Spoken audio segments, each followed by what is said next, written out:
नमस्ते दोस्तों। आज मैं आपके लिए एक बहुत ही दुखद कहानी लेकर आया हूं जिसने पूरे देश को हिलाकर रख दिया है। 22 अप्रैल 2025 को जम्मू कश्मीर के पहलगाम में खूबसूरत बैसरन वैली में एक आतंकी हमला हुआ।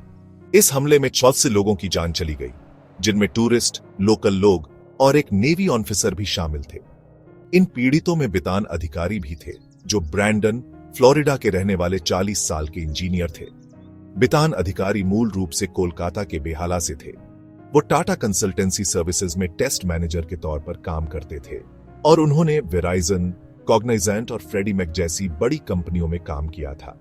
बितान ने West Bengal university of technology से इलेक्ट्रिकल इंजीनियरिंग में बैचलर डिग्री ली थी। 8 अप्रैल 2025 को बितान, उनकी पत्नी सोहिनी और उनका 3 साल का बेटा बंगाली नववर्ष मनाने के लिए कोलकाता आए थे।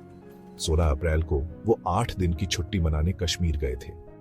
दुर्भाग्य से ये छुट्टी एक बुरे सपने में बदल गई।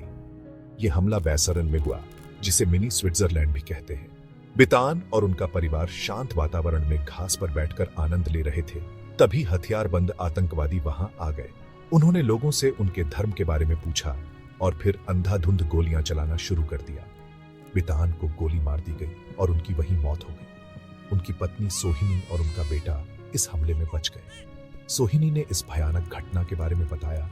उन्होंने कहा कि उनके पास रिएक्ट करने का भी समय नहीं था। हमलावरों की पहचान आसिफ फौजी, सुलेमान शाह और अब्बू तलहा के रूप में हुई है, जो लश्कर ए तैयबा के गुप्त ग्रुप द रेजिस्टेंस फ्रंट से जुड़े हुए थे।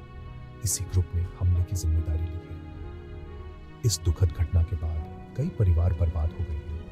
अधिकारियों द्वारा सोहिनी और उनके बेटे को बितान के पार्थिव शरीर के साथ कोलकाता वापस जाने में मदद की जा रही है। जम्मू कश्मीर सरकार ने मृतकों और गंभीर रूप से घायलों के परिवारों के लिए आर्थिक मदद का ऐलान किया है। सुरक्षा बलों ने हमलावरों की तलाश शुरू कर दी है और टूरिस्टों को निकालने के लिए अतिरिक्त फ्लाइट्स और ट्रेन्स का इंतजाम किया गया है।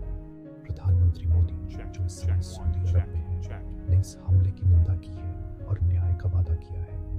गृह मंत्री अमित शाह ने श्रीनगर का दौरा किया और अमेरिका, रूस और चीन जैसे देशों से भी इस हमले की अंतर्राष्ट्रीय स्तर पर निंदा की गई है। पहलगाम हमला आतंकवाद के लगातार खतरे की एक दुखद याद दिलाता है। बितान अधिकारी की मौत इस तरह की हिंसा की विनाशकारी मानवीय कीमत को दर्शाती है। आइए हम उन्हें और इस बेतुकी आतंकी घटना में मारे गए सभी निर्दोष लोगों को याद करें। प्रभावित लोगों के लिए अनंतनाग पुलिस हेल्प डेस्क